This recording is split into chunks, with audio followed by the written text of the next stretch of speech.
तो फाइनली वो इंतजार की घड़ी खत्म हुई और एक बड़ा सवाल जो इंडियन टीम के आसपास घूम रहा था उसका जवाब आ गया है खुद उस इंसान की तरफ से जिसकी तरफ से आप सुनना चाह रहे थे।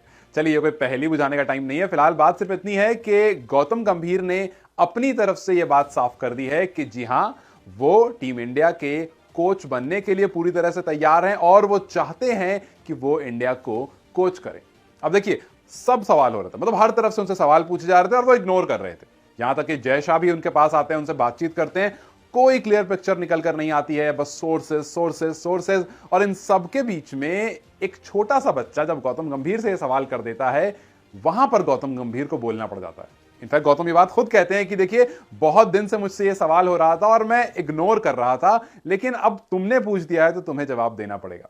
जब उसने पूछा कि आप इंडियन टीम के कोच बनने को किस तरह से देखते हैं, क्या आप ये काम करना पसंद करेंगे, तो उन्होंने बोला कि मेरे लिए इससे ज्यादा प्राउड मोमेंट कुछ नहीं होगा कि मुझे इंडियन क्रिकेट टीम को कोच करने का मौका मिलेगा।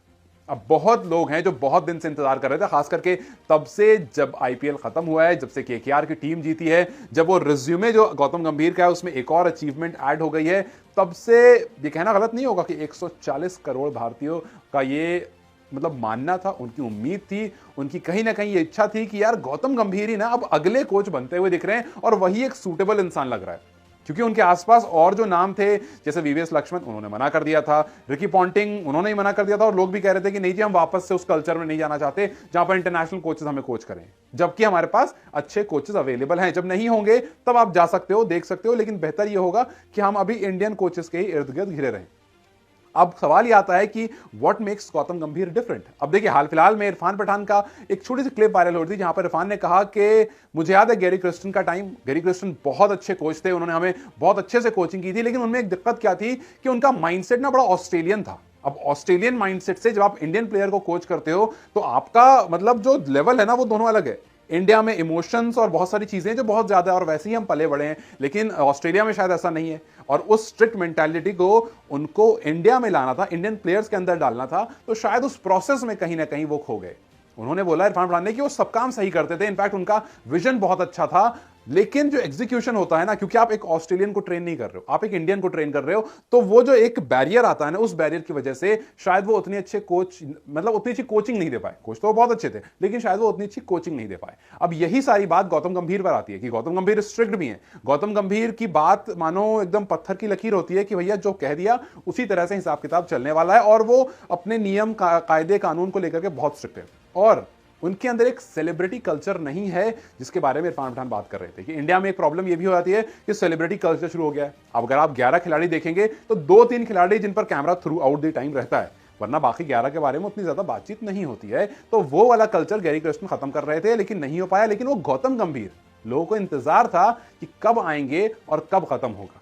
अब इस सवाल के बीच में 2-3 और बहुत इंपॉर्टेंट सवाल आ जाते हैं कि जैसा हमने बीते कुछ सालों में देखा है कि गौतम गंभीर, विराट कोहली, इन दोनों की थोड़ी सी अनबन चल रही थी। हाल फिलहाल में दोनों मिल गए थे, दोनों ने गले लग लिए, लेकिन उसके बाद भी लोगों ने कहा कि क्या थोड़ी भी दिल में खटास होगी? अगर खटास होगी तो फिर प्रॉब्लम हो सकती है। हमने पास्ट में देखा है किस तरह से अनिल कुंबले और विराट कोहली में थोड़े इश्यूज क्रिएट हुए थे, जिसकी वजह से हमने देखा डिस्टेंस हो गया था। क्या दोबारा से वो हो सकता है? क्योंकि गौतम गंभीर अपनी विजन को लेकर के बहुत क्लियर रहते हैं। गौतम गंभीर ने जब पहली बार कोलकाता नाइट राइडर्स में अपना छोटा सा भाषण दिया था तो उसमें कहा था कि आज के बाद इस टीम में कोई यंगस्टर नहीं, आज के बाद इस टीम में कोई सीनियर नहीं, कोई डोमेस्टिक नहीं, कोई इंटरनेशनल नहीं, सारे एक हैं और सबका सिर्फ एक विजन है, और वो विजन है कि आप आईपीएल ट्रॉफी जीतोगे। तो जब आप सेलिब्रिटी कल्चर खत्म कर देते हो, जब आप सीनियर जूनियर के बीच का दायरा खत्म कर देते हो, तो इसका मतलब आप एक बहुत स्ट्रिक्ट रूटीन बताते हो और उसको ही फॉलो करना होता है। लेकिन ये कहना गलत नहीं होगा कि उनका ये जो तरीका है, ये तरीका काफी सक्सेसफुल रहा है। इस तरीके ने काफी ज्यादा अपनी टीम को सक्सेस दिलाई, अपने खिलाड़ियों पर भरोसा जताया। जैसे फॉर एग्जांपल आप देखिए, जब वो आए उन्होंने डिसीजन लिया कि सुनील नारायण ओपन करेंगे, और हम सब ने देखा कि सुनील नारायण को ओपन करना कितना अच्छा रहा। उन्होंने डिसीजन लिया कि मिचेल स्टार्क को नहीं हटाया जाएगा। मिचेल स्टार्क पर भले ही हमने 25 करोड़ रुपए लगा दिए, लेकिन हम उनको नहीं हटाएंगे। मिचेल स्टार्क पूरा सीजन खराब करते रहे, बट फाइनल में आकर के जो इंपॉर्टेंट मैचेस थे, तीनों में उन्होंने कमाल कर दिया।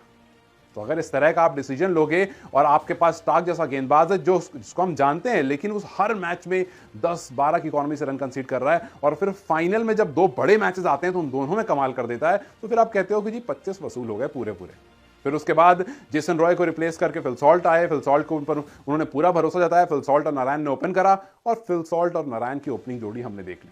तो गंभीर इफेक्ट जो केकेआर पर दिखा, जिस तरह से उन्होंने यंगस्टर्स को बैक किया, जैसे हर्षित राणा को बैक किया, वैभव को बैक किया, वो थ्रू आउट द सीजन करते रहे। मतलब कहीं पर भी ऐसा नहीं हुआ कि ऐसा लगा हो कि थोड़ा भी डाउट में KKR. So KKR as a team बहुत अच्छा परफॉर्म कर रहा था। आप सोचो, बस एक लाइन से इस बात को समझो कि केकेआर ने जब जब सक्सेसफुल रन चेज किया है, कभी भी एंड्रे रसल को इस बार बल्लेबाजी करने की जरूरत नहीं पड़ी। इस बात से आप समझ सकते हो कि प्लानिंग कितनी परफेक्ट थी और उसका एग्जीक्यूशन हम सबको दिख गया जब केकेआर ने ट्रॉफी लिफ्ट करी।